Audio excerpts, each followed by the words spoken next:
नमस्कार, आप सभी का बहुत स्वागत है। आपके साथ मैं हूं प्रिया सन्हा। हिम्मत, मेहनत और नियत। जीवन में सफलता के लिए ये 3 गुण बेहद जरूरी हैं। ये शब्द थे, विचार थे गुर्जर आरक्षण आंदोलन के संयोजक कर्नल किरोड़ी सिंह बैंसला के, जिनको आज भी जीवंत रखा है उनकी बेटी और इंडियन रेवेन्यू सर्विसेज में सेवाएं दे चुकी सुनीता बैंसला जी। आज इस वक्त हमारे साथ सुनीता सिंह बैंसला मौजूद है। मैम, बहुत स्वागत है आपका भारत 24 पर। नमस्कार प्रिया जी, धन्यवाद। सबसे पहला मेरा सवाल यही होगा, जिस शब्दों के साथ मैंने इसकी शुरुआत की है, हिम्मत, मेहनत और नियत, अपने बाबा के सपनों को और ये पूरा कालखंड आपने IRS में सेवाएं दी हैं, उन विचारों पर आप कितना खरी उतरी हैं? आप खुद को कहाँ महसूस करती हैं? मैं 100% कर्नल साहब के इन तीनों विचारों पर मैंने आत्मसात किए हैं। और ये पुस्तक तो अभी प्रकाशित हुई है। कर्नल साहब का शुरू का जो जीवन था और जब तक वो फौज में रहे और उसके बाद हमने उनको इन्हीं 3 शब्दों पर अपना पूरा जीवन समर्पित करते हुए हमने देखा है। और मैंने हिम्मत, मेहनत और नियत से अपना पूरा जीवन, विशेषकर अपनी सेवाएं IRS में जो दी हैं, इन तीनों शब्दों को आत्मसात करके दी। हाँ मैम, आप जिस पुस्तक की बात कर रही हैं, जब मैं पढ़ रही थी कुछ पन्ने, तो उसमें एक वाक्य का जिक्र है और ये मुझे लगता है कि आपके बाबा से बहुत जुड़ा हुआ था, जिसमें वो कहते हैं कि मेरा सपना है कि गाँव की एक राम प्यारी जो ये कहे कि बाबा मैं जिले की कलेक्टर बन गई हूँ। ये बताता है कि महिला सशक्तिकरण को लेकर के उनकी सोच किस तरीके की थी। आज के इस वक्त में उस सोच को आप कैसे देख रही हैं और कितना जरूरी है ऐसा महसूस होना? ये जो कर्नल साहब का आपने जिस बात का जिक्र किया है, ये हमारी पूरी समाज में, ना केवल राजस्थान में पर पूरे हिंदुस्तान में और राजस्थान के अन्य समाजों में भी ये बहुत चर्चित कर्नल साहब का संदेश है या उनकी इच्छा थी कि जिले की लड़की, इसका क्या मतलब है? कर्नल साहब ये कहना चाहते थे कि हमारी पिछड़े समाज की लड़कियां जिनको शिक्षा नहीं मिली और जो हर सुविधा से वंचित है, एक समय आए और वो शीघ्र आए कि वो जिले की कलेक्टर बने और कहे कि कर्नल साहब, मैं यहाँ की फला गांव की बेटी हूँ और मैं यहाँ की कलेक्टर हूँ, आप मेरे घर पर आकर के, मेरे दफ्तर में आकर के 1 कप चाय पीजिए।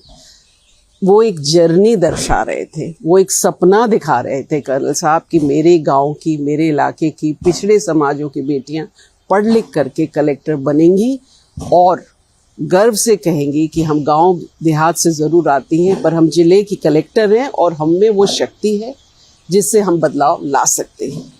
कर्नल साहब को गुर्जरों की इस समाज के एक आवाज़ के तौर पर भी माना गया है। आज के अगर हम इस वक्त में देखें तो जो सपना उन्होंने देखा था इस समाज के लिए, क्या लगता है आपको कि वो सपना हकीकत में कितना तब्दील हुआ?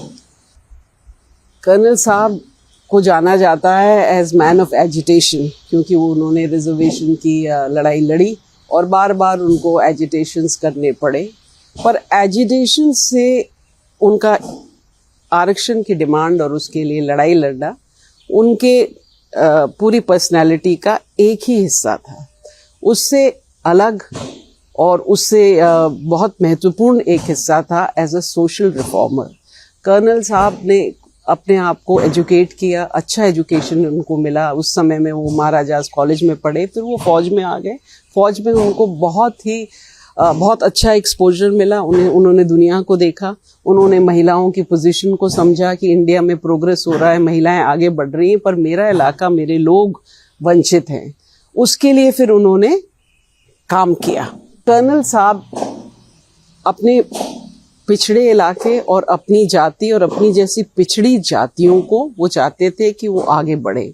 आरक्षण एक मीन्स है, एक टूल है आगे बढ़ने का। एक आपको एक वो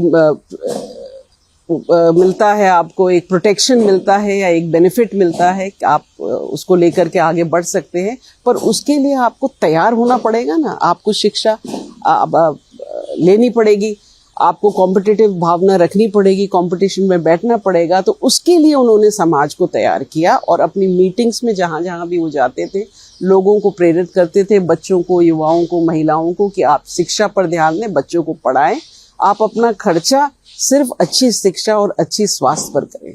तो देखिए, कर्नल साहब के इस मैसेज को गुर्जर समाज और अन्य समाजों ने स्वीकारा और बहुत ही छोटे समय काल में अपने आप को परिवर्तित किया, एक जागृति आई शिक्षा के प्रति और सब पढ़ने लगे, कॉम्पिटिटिव एग्जाम्स में बैठने लगे। और अब आपको मालूम है कि राजस्थान में भारी संख्या 5% आरक्षण जो मिल रहा है उसका लाभ लेकर के भारी संख्याओं में लोग हर तरह की नौकरी में आ रहे हैं और इसमें महिलाएं भी हैं।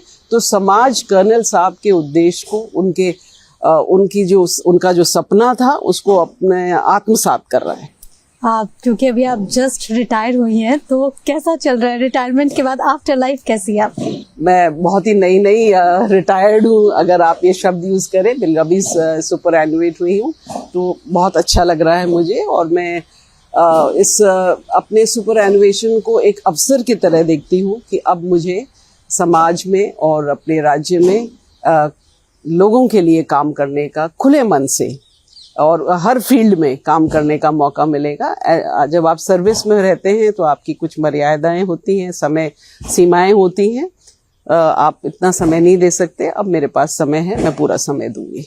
अच्छा मैम, आपके डिपार्टमेंट की अगर मैं बात करूं, क्योंकि आपने पूरा एक कालखंड दे दिया है, कई दशक तक आपने विभागों में सेवा दी, कई महत्वपूर्ण जिम्मेदारी भी आपने संभाली है।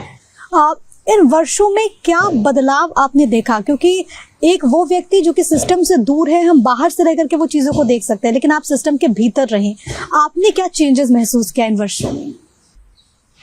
बहुत पॉजिटिव चेंजेस आए हैं विभाग में। एक तो बहुत भारी संख्या में आयकरदाता में नंबर्स बढ़े हैं। दूसरा, पहले जब मैंने सर्विस ज्वाइन करी तो सारा सिस्टम मैनुअल था। रिटर्न फाइल होती थी वार्ड्स वगैरह में और हम उनको मैनुअली प्रोसेस करते थे और ऑर्डर्स टाइप करके पोस्ट से भेजा करते थे। अब वो पूरा सिस्टम, क्योंकि डिजिटल इंडिया है, हम डिजिटल टेक्नोलॉजी का यूज़ कर रहे हैं और इनकम टैक्स डिपार्टमेंट ने तो इंफॉर्मेशन टेक्नोलॉजी का बहुत बड़े रूप में अडॉप्ट किया है। उस अडॉप्शन से सारे प्रोसेसेस सिंपल हो गए हैं। आयकरदाता को दफ्तर आने की ज़रूरत नहीं है, ई फाइलिंग से अपनी रिटर्न भरता है और सब प्रोसेसेस उसको बहुत इजीली अवेलेबल हो जाते हैं। दूसरा, एक तो डिजिटल जो हमने सिस्टम अडॉप्ट किया है। दूसरा, अकाउंटेबिलिटी बिल्कुल फिक्स हो गई है। Department is accountable, officers are accountable. तीसरा, ट्रांसपेरेंसी हो गई है, वॉलंटरी टैक्स कंप्लायंस है। तो बहुत पूरा सिस्टम बदल गया है। और जैसा प्रधानमंत्री जी ने अभी हाल ही में कहा कि किसी ऑर्गेनाइजेशन को बदलने के लिए reform, perform and transform. So income tax department ने इसको बिल्कुल आत्मसात किया है, अपने आप को रिफॉर्म कर लिया, परफॉर्म कर रहा है और अब डिपार्टमेंट भी ट्रांसफॉर्म्ड है और टैक्स पेयर भी ट्रांसफॉर्म्ड है और सारी सर्विसेज ट्रांसफॉर्म्ड है। It's a win win situation for everybody. Very nice. और मैम, आपने जिक्र किया कि टैक्स पेयर्स की संख्या कितनी बढ़ी है। जो पूरा ये बेस तैयार हुआ है, क्योंकि आपने पीएम का जिक्र किया, पीएम विकसित भारत की बात करते हैं और ये कहा जाता है कि ये भारत की विकास यात्रा है। इसमें जो टैक्स पेयर्स का जो बेस तैयार हुआ है वो कितना पॉजिटिव इम्पैक्ट डालता हुआ आपको दिखता है?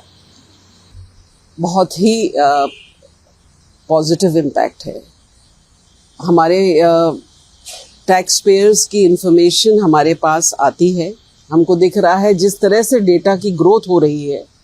फाइनेंशियल ट्रांजैक्शंस की इंफॉर्मेशन जो डिपार्टमेंट एंटिटीज से लेता है और अब AIS के माध्यम से हम उसको टैक्स पेयर को दिखाते हैं, तो नंबर बढ़ता जा रहा है फाइनेंशियल ट्रांजैक्शंस का, टैक्स पेयर्स का, जो लोग पैन लेते हैं उनका, और टैक्स पेमेंट्स जो आती है। तो जितना ज़्यादा widening and deepening of tax base हो रही है, जितना ज़्यादा वाइडनिंग और डीपनिंग होगी और लोग अपने आय के हिसाब से सही मात्रा में टैक्स देंगे, तो टैक्सेस आएंगे, देश का डेवलपमेंट होगा। जो टैक्स पेयर है वो देश का विकास ही तो कर रहा है टैक्स पे करके, सो भागीदार है वो देश के विकास में। तो बहुत ही पॉजिटिव है और लोग मन से कर रहे हैं, अपने आप वॉलंटरीली टैक्स पेमेंट कर रहे हैं एंड द डेटा स्पीक्स।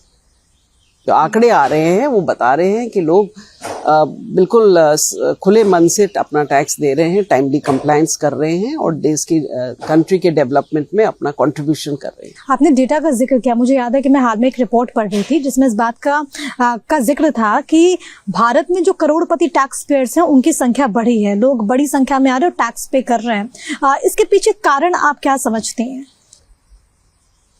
एक तो जो विभाग ने डेटा कलेक्शन का काम, एक सेक्शन है हमारे एक्ट में 285BA, थोड़ा टेक्निकल है, इसके तहत डेटा एंटिटीज रिपोर्ट करती हैं above a certain threshold level. वो काम बहुत ही गंभीरता से विभाग उसको इन्फोर्स कर रहा है। तो रिपोर्टिंग सही हो रही है, रोबस्ट रिपोर्टिंग हो रही है, टाइमली रिपोर्टिंग हो रही है। रिपोर्टिंग होने के बाद में विभाग ने पिछले 2-3 सालों से ये डेटा टैक्स पेयर को दिखाने शुरू कर दिया है। तो जब टैक्स पेयर इस डेटा को देखता है तो वो अपने आप स्वतः अपनी रिटर्न और अपने टैक्सेस उन्हीं ट्रांजैक्शंस को देखते हुए फाइल कर रहा है। तो ये department enforcement action in a very positive way कर रहा है, विदाउट नॉन इंट्रूसिव शब्द है, नॉन इंट्रूसिव टैक्स एडमिनिस्ट्रेशन, इसकी पूरी पालना हो रही है। डेटा कलेक्ट कर रहा है, दिखा रहा है, टैक्स पेयर डेटा देख करके, और उसके एक आउटरीच भी हो रही है, एक पब्लिसिटी भी हो रही है, टैक्स पेयर अवेयरनेस हो रही है, लोग अपनी जिम्मेदारियों को ज़्यादा बेहतर पहले से समझने लगे हैं और टैक्स कंप्लायंस अच्छा होता है तो उनको इसके इकोनॉमिक बेनिफिट्स भी मिलते हैं। तो एक ओवरऑल पिक्चर बहुत पॉजिटिव हो रही है। हाँ, मेरा अगला सवाल भी इसी से जुड़ा हुआ था। हालांकि बहुत सारी बातें आपने बता दी, लेकिन जब राजस्व विभाग की बात होती है मैम, तो विश्वसनीयता बहुत ज़्यादा ज़रूरी है, क्योंकि लोगों में भरोसा रहे, इसके लिए ट्रांसपेरेंसी हो, ताकि लोगों का जो विश्वास है वो और भी ज़्यादा मजबूत हो। उस विश्वास के पैमाने पर आप राजस्व विभाग को अभी कहाँ खरा उतरते हुए देखते हैं? जो जर्नी मैंने डिपार्टमेंट की देखी है और जिस स्टेज पर अब है, मैं आपको बता दूं कि हम बहुत ही पॉजिटिव तरीके से फुल ट्रांसपेरेंसी को अडॉप्ट करते हुए मैं ये मानती हूँ कि हमने टैक्स पेयर का पूरा विश्वास जीत लिया है। देखिए, बहुत छोटी सी तरीके से मैं बताऊं, डेटा हम कलेक्ट करते हैं, डेटा हम टैक्स पेयर को दिखाते हैं। टैक्स पेयर को पूरा फ्रीडम है, ऑप्शन है कि अगर वो डेटा गलत है तो वहीं पर इंडिकेट कर दे कि ये डेटा गलत है। जैसे ही वो इंडिकेट करेगा ये डेटा गलत है, जहाँ से आया है हम उससे पूछेंगे कि ये बता रहे हैं कि डेटा गलत है, आप बताइए क्या कह रहा है। ऐसा कहीं आपने देखा है? इतनी ट्रांसपेरेंसी और इतना प्रॉम्प्ट और इतना quick action, I think it is a milestone in the progress of governance कि आप तुरंत ही टैक्स पेयर की बात को पर ध्यान देते हैं और उसको रिजॉल्व करते हैं। तो टैक्स पेयर इस बात को समझ रहा है। दूसरा, एक स्कीम के बारे में भी मैं जिक्र करना चाहूँगी, ई वेरिफिकेशन स्कीम 2021, जिसको मुझे दायित्व दिया गया उसको इम्प्लीमेंट करने का। VDT की ये स्कीम है। इसके अंदर आपका जो डेटा आता है और जो आपकी रिटर्न में दर्शाया नहीं जा रहा है, उससे आप पूछा जाता है कि आप इस डेटा के बारे में क्या कहना चाहते हैं, और यदि आप भूल गए हैं, आपसे कोई चूक हो गई है रिटर्न में तो फाइल करने में, तो आपको मौका है, आप अपडेटेड रिटर्न फाइल कर दीजिए, थोड़ा टैक्स दे करके एडिशनल, इस मैटर से आप छुट्टी पा सकते हैं। ये बहुत सक्सेसफुल हुई है। टैक्स पेयर का एक सही एक्सप्लेनेशन भी हो सकता है किसी ट्रांजैक्शन को लेकर के कि वो क्यों नहीं दर्शाया है, क्या कारण है। जब वो अपना एक्सप्लेनेशन देता है तो हम उसकी बात मानते हैं, और अगर हमारे डेटा में गलती है तब भी हम उसकी बात मानते हैं। अगर डेटा में गलती नहीं है और टैक्स पेयर का एक्सप्लेनेशन भी सेटिस्फैक्ट्री नहीं है तो हो सकता है उस पर हम आगे कार्रवाई करें, पर पूरे सबूत इकट्ठा करके हम आगे कार्रवाई करने की संभावना हो सकती है। तो इस पूरे प्रोसेस में टैक्स पेयर की बात सुनी जा रही है और इनफ्रक्चुअस अवॉइडेबल एक्शन, जिसमें सिर्फ लिटिगेशन ही हो, टैक्स पेयर को हैरेसमेंट हो, वो अवॉइड हो रहा है। हाँ मैम, क्योंकि ई वेरिफिकेशन का आपने जिक्र कर दिया, लेकिन एक और बहुत इंपॉर्टेंट इनिशिएटिव है ई फाइलिंग भी।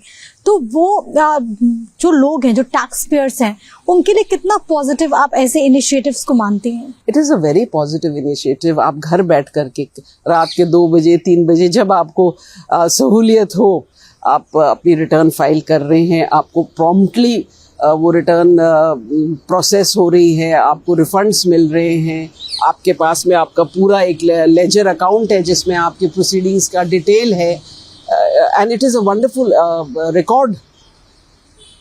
आपका पूरा रिकॉर्ड आपको एक क्लिक ऑफ अ बटन पे दिखता है, तो it is a very good step और बहुत सक्सेसफुल है।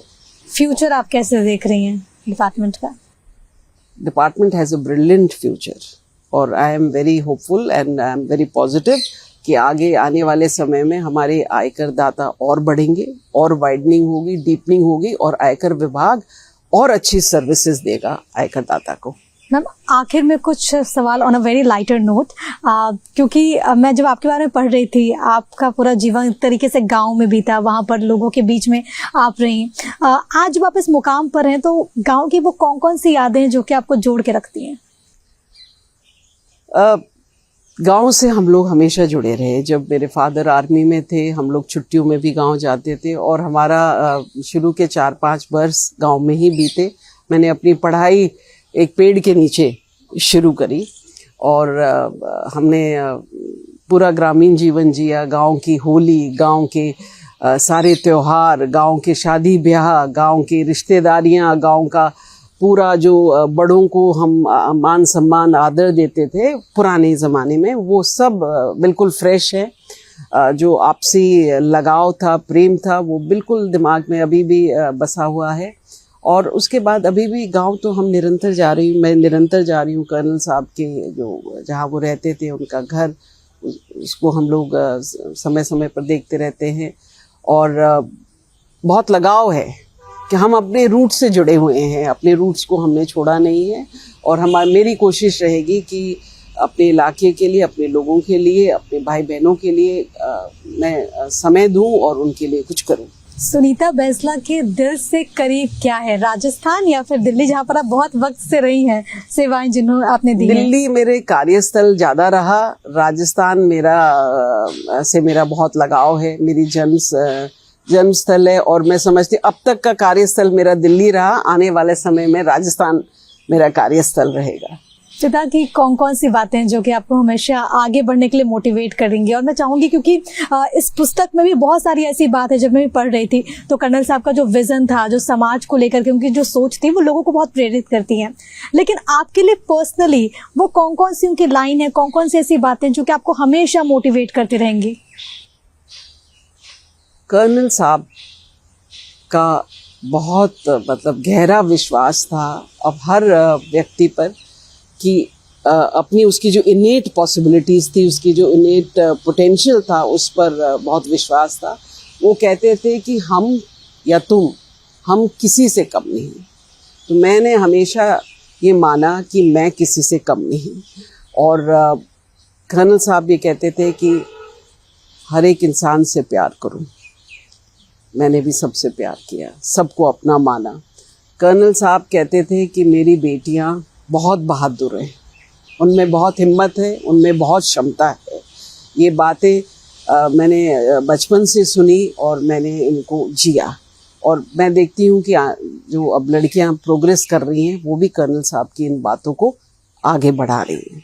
कोई एक शब्द अगर आप कहना चाहें अपनी इस पूरी जर्नी के बाद, मतलब जब रिटायरमेंट आपने ले ली है, इस पूरे वर्ष में जब आपने IRS सेवाएं दी हैं, उस पूरी जर्नी के लिए अगर एक शब्द कोई आपके जहन में हो तो? Very satisfying. Thank you so much ma'am, बहुत बहुत धन्यवाद आपका हमारे साथ इस चर्चा में शामिल होने के लिए। थैंक यू सो मच, बहुत अच्छा लगा आपसे बात करके। Thank you Priya, thank you very much. और इसी के साथ इस कार्यक्रम में इतना ही। आप देखते रहिए भारत 24।